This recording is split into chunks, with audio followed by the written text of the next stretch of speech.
Well, we're back. What up, man? Shit, bro. Hey, man, very rarely do we get to break news on the show, right? Yeah, man, this is getting wild out. Crazy. It's getting a little wild out here. So for our viewers that are just kind of tuning in, we obviously meant to start the show a little bit earlier, but in pre-show, we got a couple of alerts that have clued us off to just how strange things are getting in May of 22. Jeff, you want to share some insights real quick? Yeah, man. I'm over here on Twitter, man, typing it up, bro. I ain't even shared the show on my own personal Facebook page yet. But yeah, man, it looks like from leaked draft opinions. So the Supreme Court has officially voted, but they have not released the opinion. So this is a leak from the Supreme Court, which from what I'm reading on Twitter from like folks like Neil Katyal and other folks who are pretty plugged in on the Supreme Court tip. You don't get leaks from the Supreme Court ever. And so, but this leaked draft opinion written by Justice Alito says that Roe v. Wade, whenever it's officially released, which essentially makes it illegal for states to criminalize abortion rights, that's going to be overturned whenever the Supreme Court releases the official opinion. So there you go. Roe v. Wade, man. Roe v. Wade will be gone. I don't know when the Supreme Court will release the official opinion, but I guess I'm assuming now that it's been leaked, they kind of drop it. They got to drop it pretty soon. I mean, I would assume that if Roe v. Wade is about to fall, imagine that there will be protests all for the rest of the week. That's kind of crazy. Yeah. Oh, no. Not rest of the week, bro. Like, I think you're underselling. I think it's going to be the rest of the year. What month are we in? May. In April. You'll get protests you'll get protests probably for the rest of the, I won't say year, you'll get them for the rest of the summer. I mean, I think the news cycle, changes people's thought processes pretty quickly, right? We'll bounce from Ukraine to the economy to gas prices to Roe v. Wade. And maybe by September, when football season kicks back around, people will move on. But it's just kind of crazy. It's just kind of wild, man. I don't know. I don't even know what to say about that. That's kind of wild. It's crazy, bro. It's so I had a couple homies on the Twitter, man. They hit the nail on the head, bro. Like, I mean, if we're being honest with ourselves, Ruth Bader Ginsburg should have retired when Barack Obama was in office the first term, when the Democrats controlled the House and the Senate his first term. And then if you're upset by this but sat at home and didn't vote in 16, kind of, this is what what happens, right? The Republican Party is notorious for saying elections have consequences, Right. and this has literally been their MO when they became a party that sought to govern from the minority, right? And what I mean by that is the vast majority of people in America live in the center of the political spectrum. They lean one way or the other. The Republican Party's philosophies are vastly unpopular. That's why they chose to try to get the American Affordable Cares Act revoked in the Supreme Court. They couldn't pass it with votes, so they tried to go to Supreme Court. All of their policies, they don't get pushed through. They get tax cuts pushed through, but they have no real policy position. And so what that means is they have to govern from the minority. And when you do that, you try to govern through the Supreme, you try to govern through courts. And so Mitch McConnell has made it his personal mission to pack courts on every level. And so this is what they've done. And the Democrats, unfortunately, have never been hip to that game. They choose to, I guess, believe in the best of people. Hell, I don't know. Or maybe they're just slow, or maybe they like the Republican Party policies and are afraid to admit it. Who knows? But here's where we are. I hate to say it so callously, but here's where we are. And it sucks. This is just wild. And Jeff, that breaking news is spreading around the internet. Oh, it's quick. Oh, it's done broke the internet. It's going because I just caught a couple of sites change their header to like the world is spreading open for this. This is going to be really, really kind of crazy to watch how this plays out. Yeah. Along with some of the competing other ideas of I guess what's thematically going on politically right now is also the student loan forgiveness is out there, and apparently there's some major decisions coming down with that from the Biden administration, as well as the economy and some of these other points. It's just getting kind of wild. Honestly. I'm tired of it, honestly. I can affirm and tell you, you will hear nothing about student loan forgiveness for the rest of the year while they're talking about this. It's on. It just hit New York Times too. New York Times is spreading it. So this is breaking news that you did not hear first from the Drunk Mondays show, but you heard it maybe third or fourth or early from us. So yeah, man, like it's crazy, right? Breaking news, right? I feel like this puts us in a powerful position to kind of keep our viewers pretty woke about things that are going on. But honestly, this is such a major kind of shift in policy, it's a huge shift. It's a like a world shaking one. That's like seismic. You wake up tomorrow and the world has definitely changed, and how that changes, I don't know, man. Hold your people tight, man. That's kind of crazy. It's like this is a seismic shift in what we have really thought about, women's rights, and so here's the thing, right? When you think about the staples of what the Supreme Court has passed, I won't say in our generation, but when you think about those landmark things that people fought and died, fought and died for, right? Think about the Civil Rights Act. You think about Roe v. Wade, like you think about these bedrock kind of laws that exist today or that existed. And then you think about the Supreme Court's action over the past, let's just say our lifetime. And we've seen the Supreme Court in our lifetime get rid of or gut the Voting Rights Act, right? Which was a major cornerstone piece of the Civil Rights Act.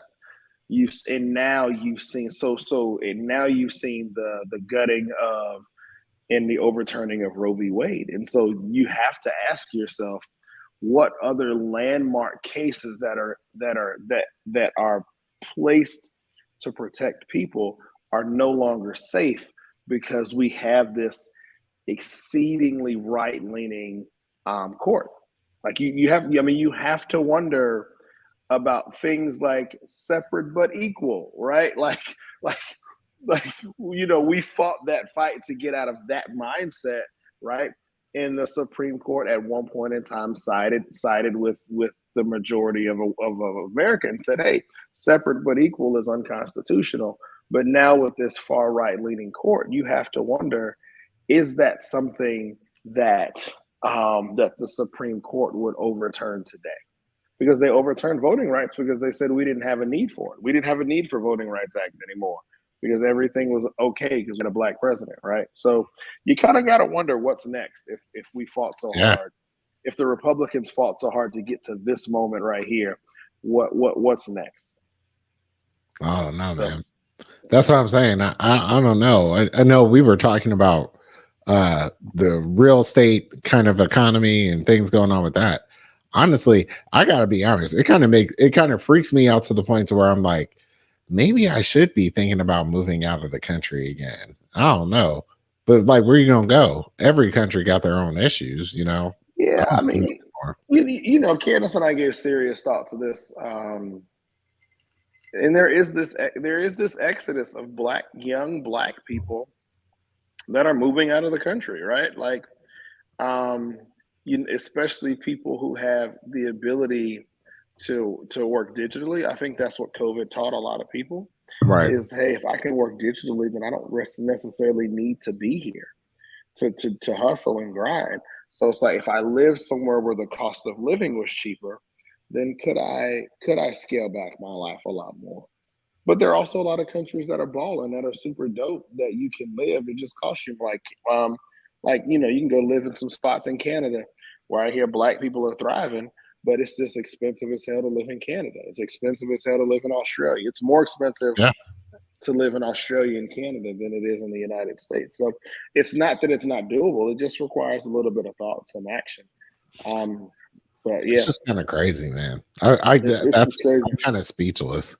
I mean, I'm as speechless as when the January 6th insurrection went down. You know what I mean? Where it's just kind of shocking. And it's like, I'm just at a loss of words. I mean, you and I talked about this before. It's funny. Like, the Republican Party has been fighting for this moment. But I think if you were to ask Republican politicians, at least the ones that want to stay in power and not necessarily the ones that are like the was it Marjorie Greene Taylor, whatever, I think she's super excited by this. But I think the political class of the Republican Party hates this. I think that they use this as an issue for votes, and I think that they use this as an issue to galvanize their supporters. Hey, you got to help us win seats so that we can protect the courts, because the Democrats are going to pack the courts, and if you don't, then our republic is going to die, and we're going to fight to overturn Roe v. Wade. Well, now it's here, right? And now when Susan has unprotected sex, because that's what everybody does, and her pastor daddy, or uber conservative dad is like, yo, you're pregnant, what? And now she can't get an abortion, or she probably still get one. She'll just go to a Democratic state where they still have them legal. It's a bad look, bro. I don't know, man. If Roe v. Wade gets overturned, right? And the Republicans take back Congress, I think I might lose all faith in our. There's a strong. You know what I mean? Like, it's just, this is counterintuitive to everything that I honestly believe as an American. You know what I mean? But when you think about Georgia, like, so for everybody knows you and I live in Georgia, right? You think about what Georgia did when, like, that's the amazing part about what people like. We've paid so much attention to Donald Trump's idiotic antics, but we missed the big things, right? Like the fact that he cut the census short by 2 months. Right. And the census is what determines voting, your voting allocation, right? And so now we counted less people, and guess where we counted less people? In Democratic states, right? Because they're typically larger. And so now Democratic states lost seats, Republican states gained seats, and then you then had Republican-led legislatures that redistricted states. Like Georgia's losing 2 Democratic seats. What's her name? I forgot her name. I forgot the McBath. I think her district got erased. Really? Either her district. What's the other woman's name? Or the white woman. I thought what's her name? Is it Carolyn Bordeaux? No, well, it could have been. I think it's Carolyn Bordeaux's district who got erased. That's crazy. Either they combine 2 Democratic districts, right? Right. And so when you think about what the Republican Party has done, you've canceled. You cut short the census, so the Democratic. I can't believe Lucy McBath. It might not be Lucy McBath. It might be Carolyn Bordeaux. Thank you, Tasha. It's Carolyn Bordeaux. I think they combined both districts, right? That's sad, man. Somebody correct me if I'm wrong. I think somebody looked that up. I think they combined their districts, and so you have to understand the game, right? Like this is the game that the Republican Party has been experts at playing this right. Long-term game of packing the court. Yep, thank you, Tasha. They're competing against each other now.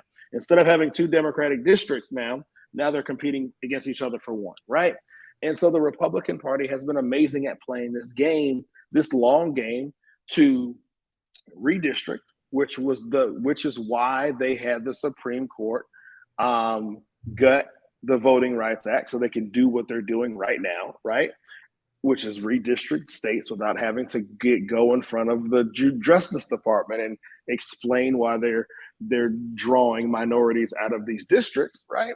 And so you have to understand that this has been the Republican Party's, this has been their playbook because they don't have popular policy. They don't. The Republican Party has no popular. Find me one policy platform that is popular amongst all people, that's popular amongst the majority of people, that has come from the Republican Party. I just say, I mean, I'm not, I don't think I want to say that, but I mean, I want to say there isn't one. Well, I would say a lot of the policies that the Republican Party champions are not definitive policies. They're not the landing zone. They're the carriage to the landing zone. And Republicans that I oftentimes talk to really don't have a good understanding of why they even want these things. So like they'll say, oh, I'm all for small government. Why? Well, I want to make my own decisions. You make your own decisions. You live in the most free country in the world. Why do you want small government? That's or like policy. I think it's also fairly interesting that AOC had to come out with a statement. I think this was yesterday, where obviously everyone, a lot of people in the administration are talking about student loan forgiveness, and she had to put out a statement that basically said to all the people that have already paid off your loans, essentially, you can vote for things that don't just benefit you. Right. Ding. And it's like, why is that a controversial thought? Right. Like where are we at in 22 where it's like to do something for somebody that's not self-serving? Why would I do that? That's what small government. But see, to the Republican Party, that's what small government means. Small government means less taxes. Less taxes mean, but it doesn't though. It doesn't. It really doesn't. To them, when they hear it, it means less taxes going out. Which to them, it's irrelevant, right? Because if you're middle class, you're going to pay all the taxes anyway. But see, that's what I'm saying. Like part of the deal with small government is like, okay, so I guess the language there supports Georgia being able to make their own calls on a lot of policy because Georgia's different than Oklahoma. Got it. Okay.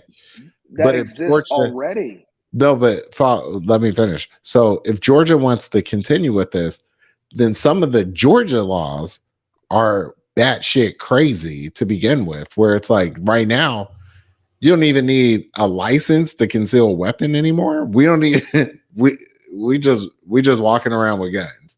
Just everyone shooting everyone. We done already relaxed the laws to be able to shoot first, ask questions later, right? It's like it's getting dangerous, legally dangerous to be out here in these streets. You know what I mean? But then they'll also be like, well, crime is too damn high. And you'll be like, but you don't want to pay for cops. You don't want to pay for education. You don't want to pay for programs. You don't want to pay for art programs. You don't want to pay for gun regulation. You don't want to pay for Medicare. You don't want to pay for anything. And the reason why you don't want to pay for anything is because you're fucking broke. Why are you broke? Because you designed a system that puts the power in the oppressor versus the oppressed. And you're one of the oppressed saying to the oppressor, please oppress me more. This shit is just wild to me. It's insanity. And that's I think that's one of those reasons why I'm like, I don't know, where do you go from here, right? Because this machine isn't going to stop. It's not like overnight some master legal mind is going to be inspired by Roe v. Wade being overturned and go to the Democratic Party and be like, let me show you how to conspire better, right? But the reality is sadly enough, the Democrats don't have all the right answers. Like, the system is hilarious, man. Like the system, and I was having this conversation, unfortunately, via Twitter, and you can't have conversations via Twitter, right? The system was designed for this very moment, right? Like, when you force people to choose a side, Democrats or Republicans, left versus right, you're forcing people to either go all in on policy that they may or may not agree with. And that's not how the system, that's not how systems can, a system can't survive forcing people to one side or the other, right? Like that, personally, I kind of favor the British system, where you have multiple parties and they have to form some formal coalition to make this thing work. Minus the Queen, right? Like we can write her off. But, oh no, man. But yeah, man, like that's the way the system was designed. And so when you talk about, like small government, big government, really like that just boils down to how much money I want to write checks for, right? And when the Republicans say that they want small government and they want to cut your taxes, what they're really saying is we want to cut your social safety net. That's all that they're saying, right? But cut taxes sounds better than cut social safety net. Like when I say I'm going to cut your taxes, that means I'm going to give you more money. But when the state is responsible for paying teacher salaries, right, or when their state is responsible for paying for police officers, right? Well, what do you mean crime is up in Buckhead? Why is crime up in Buckhead? Why can't pay police officers? But then what they do, and this is where I give them props, because I've never really seen such, like, this has to be like the eighth wonder of the world, which is the power of branding and marketing, right? Mm-hmm. Like they will hang crime on Buckhead on the city of Atlanta. And it'll be like, what? Oh, it's the city's problem. It's not that we used to have after school programs for kids to stay out of trouble. It's not police athletic leagues that don't exist anymore, or YMCAs, or subsidized care, or universal health care coverage, or maybe we should be attacking the premise of what creates a criminal, right? Or we don't want to look at any of those things. No, instead, or the fact that housing is unaffordable and mom and dad have to work two jobs to keep a house, and now there's nobody at home to take care of Billy or Johnny and help them with homework, and so they get further behind in school, and then they fall into this. It's just kind of crazy. So I mean, even when I look at the critical race theory, I think this controversy over critical race theory is really like a long-term 30-year kind of projection on how can you get out of the argument of slavery, right? And it's by saying something like, if we never say the word slave, then on a long enough timeline, people will be like, what's the big deal with slavery, right? And I really wish somebody, and I don't live in Florida to challenge this, But I wish somebody would have pushed back when they said, don't say gay and don't say these things about critical race theory. It'd be like, okay, then don't celebrate Thanksgiving. I don't want you to celebrate 4th of July because you didn't recognize that I, myself, the ancestors, my family, they weren't free at 4th of July, independence of this country. So why are we celebrating any of it? Let's go to the nuclear option. I don't think we should say anything. I don't think we should celebrate European history here. You know what I mean? That's what I'm saying. But right. I don't know, man. I'm over it. Again, when you couple, like, again, I go back to when you redraw voting lines and you purposefully draw people out of the voting demographic, right? So if I lump all the Black people in this community into one voting district, right? So that means that means their vote just counts as one, right? Not the 30 million that are living across these 3 different counties, right? We're going to make you one voting district. Essentially, what you've done is eliminate accountability. And so now, if I'm Ron DeSantis, if I'm Governor Kemp, I can go around and say and do whatever the hell I want to do, because at the end of the day, I'm going to remain in office because the demographic of people who are most likely to vote me out don't have enough political power across the spectrum to make it happen. And that's what the Voting Rights Act protected, which the Supreme Court under John Roberts, when George Bush stole the election from Al Gore, the first thing he did after, well, was Al Gore? Yeah, Al Gore. Then he put in John Roberts. And then the first thing that the court does after John Roberts becomes Chief Justice is guts the Voting Rights Act, right? And so all of this is hella connected, but we always have fights and arguments about this one issue instead of understanding that all of these issues are interconnected, that it all points back to how we choose to vote as a people, right? If we chose to vote as a people, that's probably not the right way, is not the right way to say that. But if we voted with what's his name, with our moral conscience about what's right and wrong, then it's clearly very easy to see how we should and shouldn't vote. But Tasha hit it on the head. It's about keeping those people, like, all of these things are designed to keep those people out. Define those how you want to, right? Because there are some wealthy Black people who choose to live in that country club mentality as well. Instead of voting and doing things that are for the majority, and understanding that not every policy is going to benefit me directly, but if a rising tide always lifts all ships, right? Like a rising tide don't pick and choose what ships it lifts. It lifts all of them, right? And so I don't know. I'm gonna step off my high horse, man. Frustrating.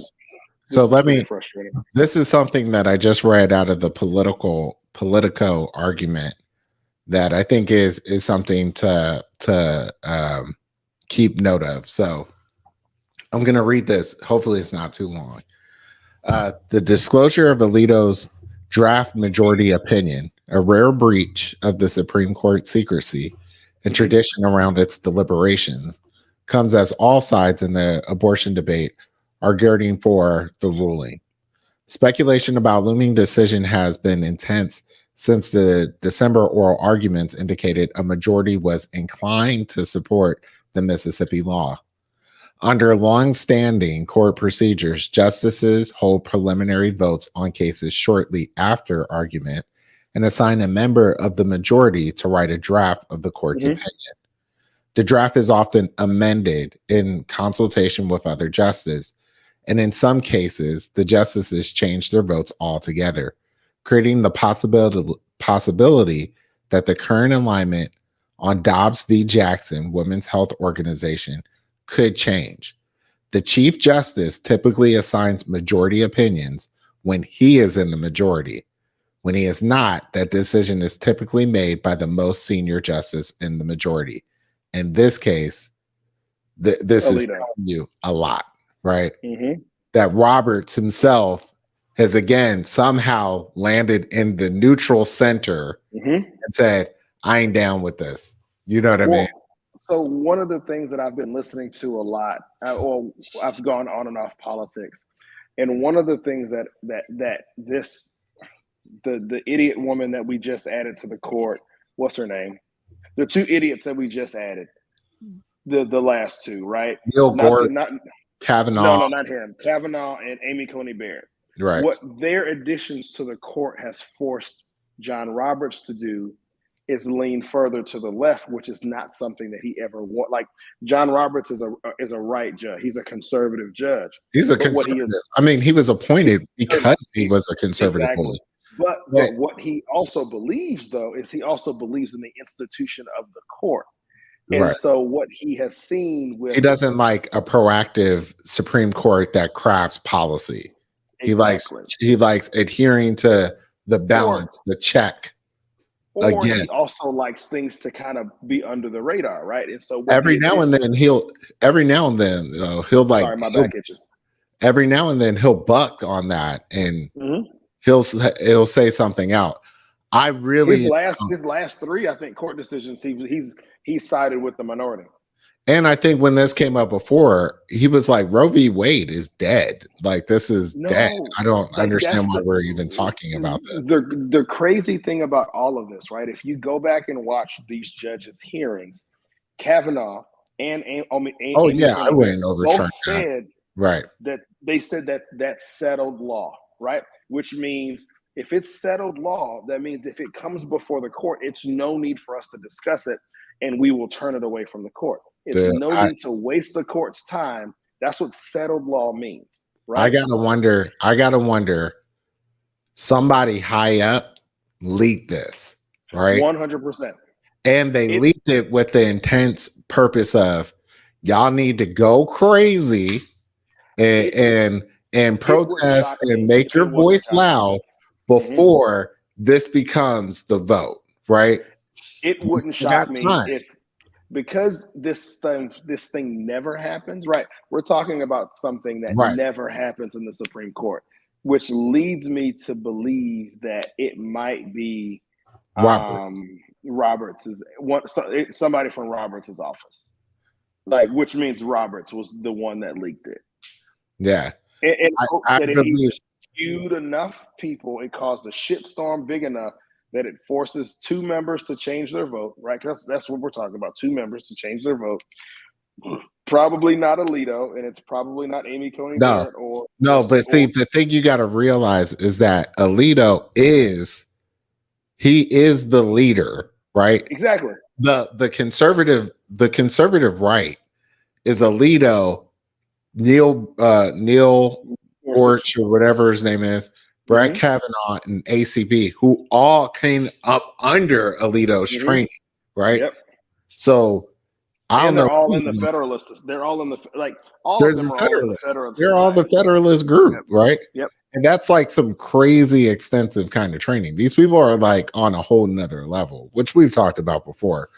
Like the planning, the organizing, the structuring of how these things have gone. Or people the fact that they're groomed from a very early age, from a very early legal age. People talk about the deep state, and this is some deep state type of stuff. But who you gonna get to flip? I mean, you could probably I think you actually don't need two. You really just a tie means it stays the status quo. But it's Roberts. You would assume all the liberals went. It's Roberts who you could probably flip. You would probably need to flip Gorsuch because you're not flipping Alito, you're not flipping Amy Coney Barrett, you're not flipping Kavanaugh. So either you're talking about flipping Gorsuch. The only two that you have left would be Gorsuch and the Uncle Tom dude, Clarence Thomas. But I'm sorry, that was wrong. I shouldn't have said it like that. Yeah, forgive me, Instagram or whoever's watching this. No, but for real though, like I do think there's some space in there that some's got to.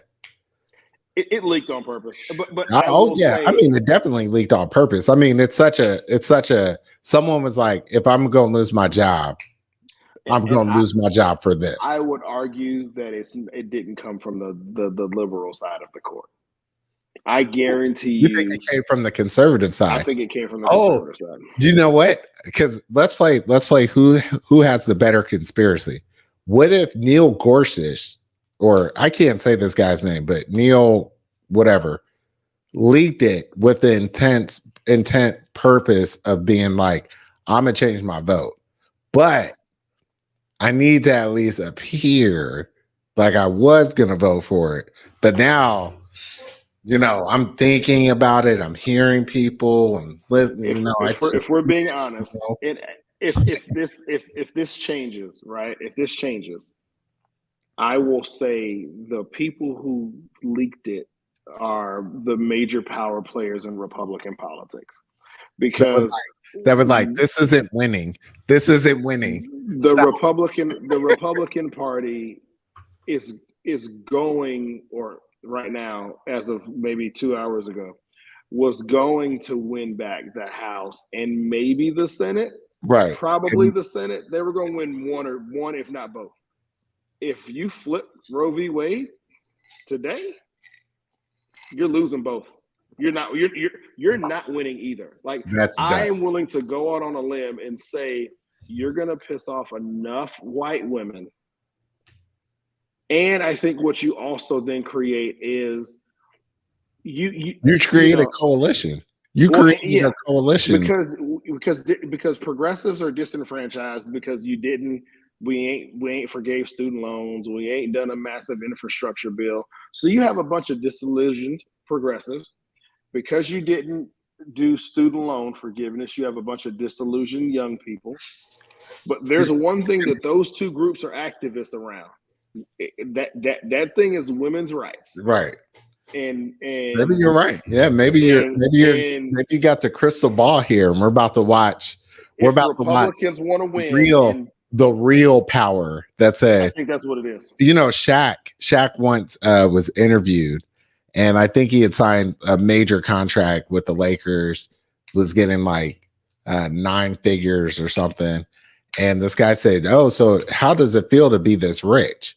And Shaq says, "Oh, you think I'm rich?"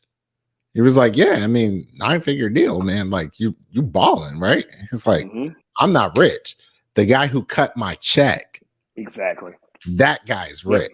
And right? I'm not even saying it was a Republican politician that leaked. But it was a power. I'm saying it was somebody. It was a power broker in the party. It was the commission that said the only way we win is by this tension, and if you alleviate the tension, then things fall apart very quickly. Because what we talked about in pre-show is that's a cool theory. That's an interesting theory. The reality is if Roe v. Wade is on the table as an issue, right, the economy disappears from the conversation. This is such a bedrock foundational issue for American politics in 2022. There is nothing that will get talked about on the radio from now until November, but will you support legislation to codify Roe v. Wade into law? That's the only thing. And the Democrats are going to run on that. And they're going to say, if you elect us, we will, the first act of business we will do is we will put a bill on Joe Biden's desk to codify Roe v. Wade into law.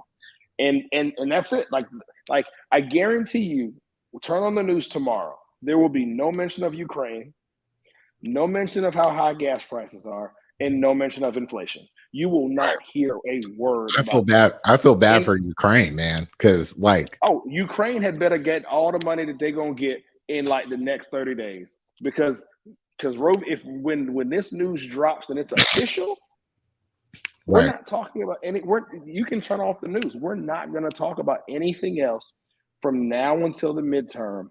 And if that's what we're talking about, the Republican propaganda machine on Fox News can't spit out enough content to rile up their voters. You're gonna create a coalition of Democrats that are gonna win seats in gerrymandered districts. And that's like you're talking about right now.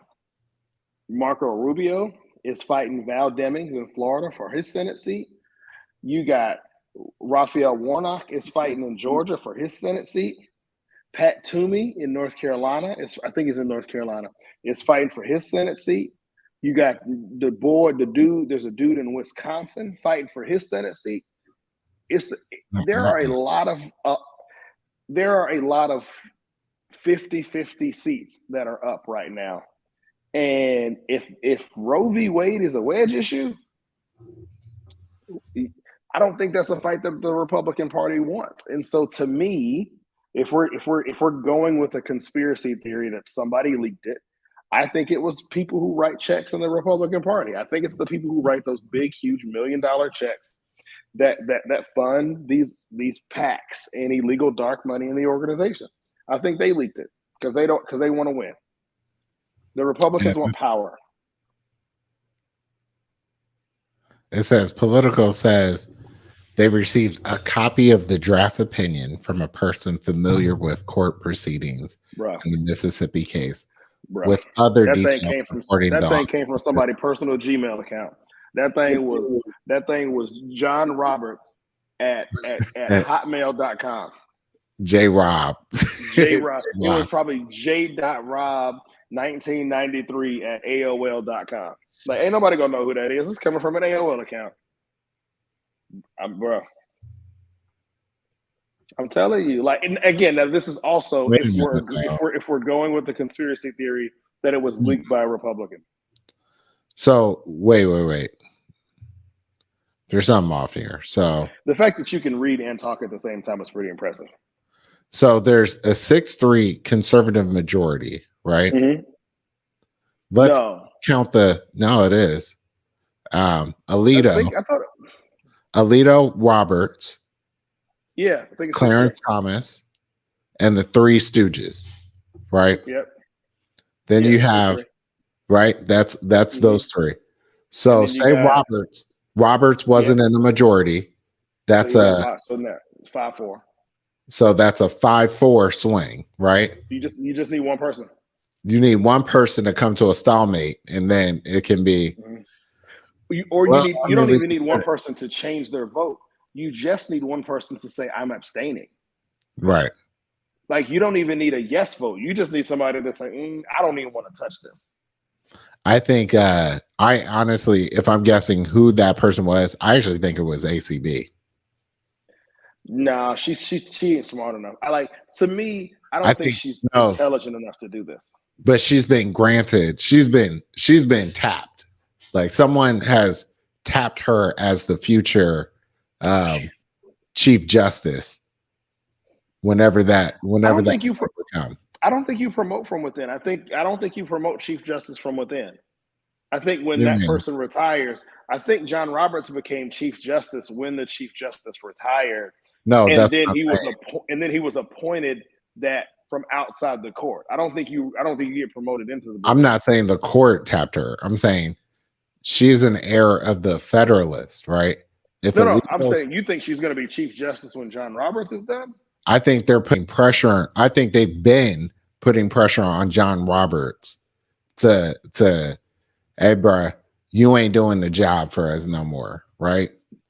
And Alito, I feel like I heard this somewhere, and I could be crazy wrong, but I remember hearing that Alito and Roberts have some tension over because Alito plays politics and he's a judge, and Roberts says the judge that the court should be above politics and should stay out of it. I think it's the difference between them. I think Roberts is a judge who is conservative. Mm-hmm.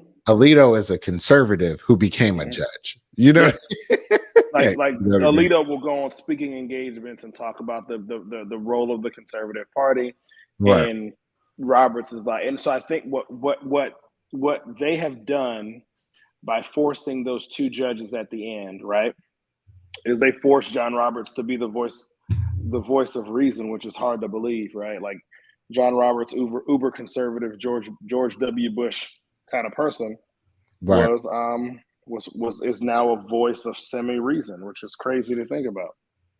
Hey, this is wild. So I just think you've created an issue. You have created an issue for the 2022 midterms. People just stay tuned, man, because I think it only gets crazier from here. Yeah. So I ain't really got nothing else, bro. Hey, man, let's do heroes and villains. What do you think? Do it, man. I'm cool with it. Who's your hero? Who's your villain? I don't know if I have a so hero. Oh man, big shout out to my homie, man, my son Zay. On I think it was Saturday's game, the last regular season game. The team was down by 1.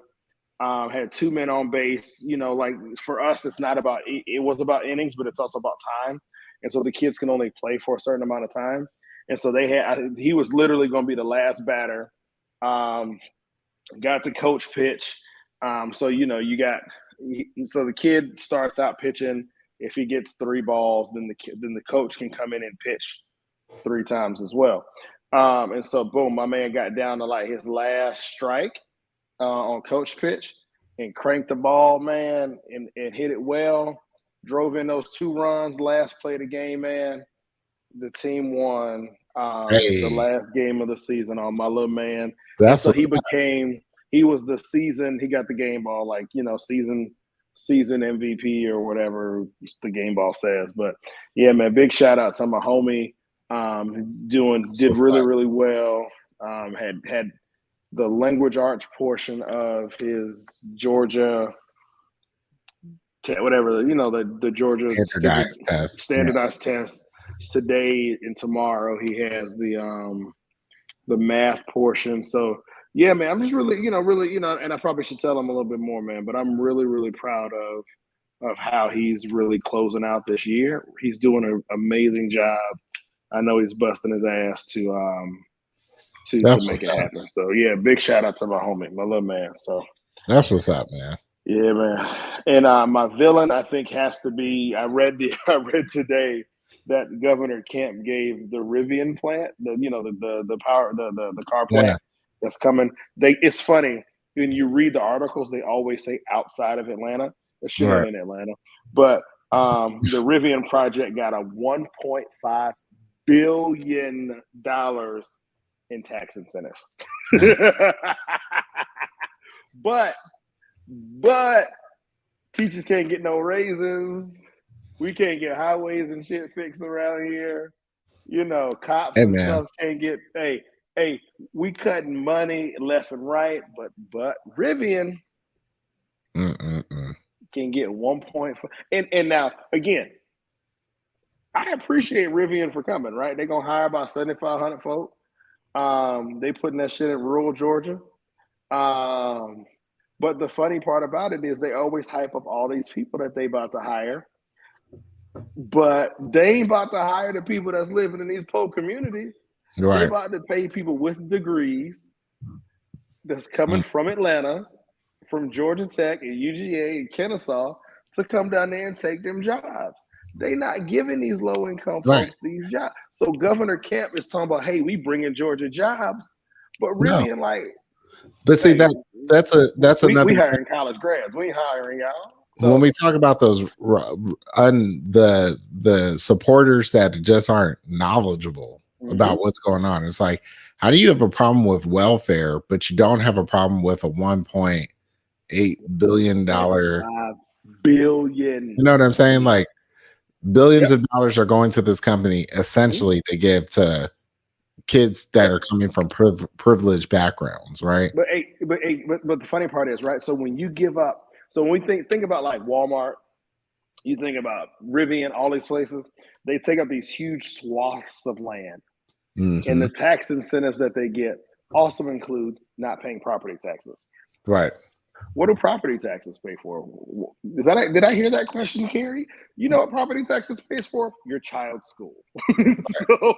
So you just gave up this huge swath of land, and as a city or a county, you get zero benefit. Trash. Like, because Rivian you got to be an engineer to work there. Right. You think it's engineers living where they put in that plant? No. You know what they're gonna do? They're gonna pay our friends some exorbitant salary to come and work in these plants. And guess what we ain't doing? We're Right. not leaving to go to wherever they're putting this plant because they ain't got no Starbucks. They ain't got no Publix. Right. We're not shopping at Piggly Wiggly on a regular basis. I'm sorry, rural Georgia, but we're not doing it. And so they're going to pay us more because you're going to want me to commute an hour each way. And then you're going to say, hey, just come in 2 days a week. You can have the rest of the joints hybrid, right? They're not hiring chicken farmer from Rome, Georgia, right? They're hiring me, or if I'm an engineer. They're hiring you with a college degree. And then they're going to pay us to commute. And so here you are voting for Brian Kemp again because he's bringing jobs to Georgia, and you're not getting any one of them.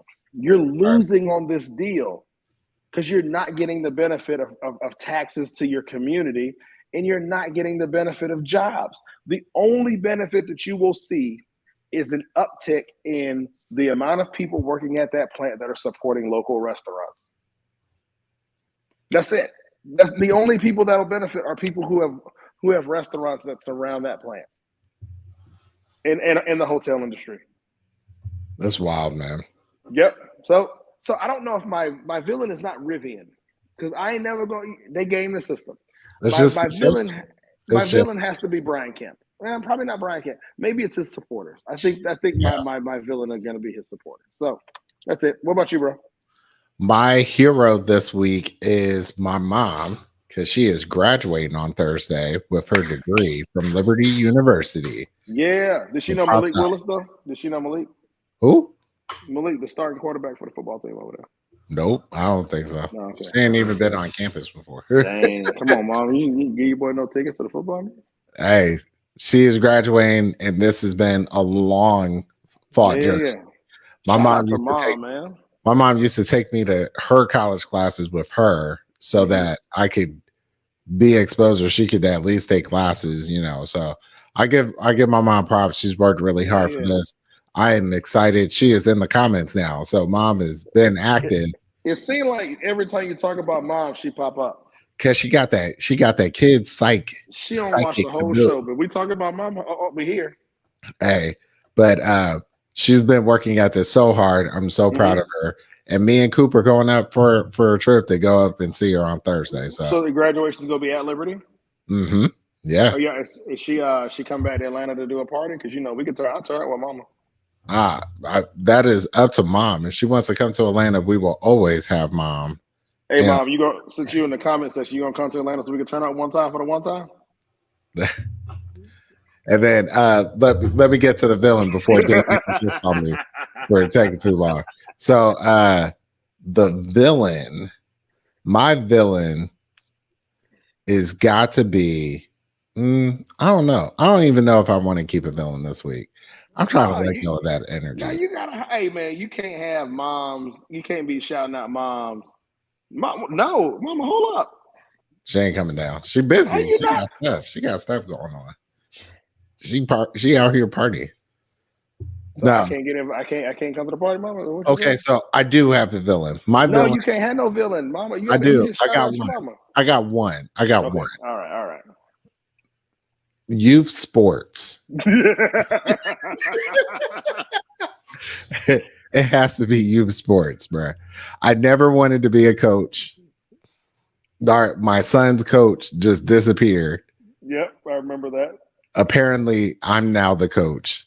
I never wanted to be the coach, and my son actually told me the other day. Coop told me, he's like, "But you're my daddy." And I was you are coach now. He's like, I don't. I was like, do you like me being your coach? He was like, maybe no. And he said it so. He tried to say it so nice. Maybe no. I said, why? Because you're my daddy, and you're a grown up. One thing I love about my man Coop, bro, he gonna be honest. Right. He gonna keep it 100. Hey, Coop don't care about your feelings, bro. He be like, nah, that ain't it, Dad. Right. He gonna get older, be like, that sweater and pants combo, that ain't it.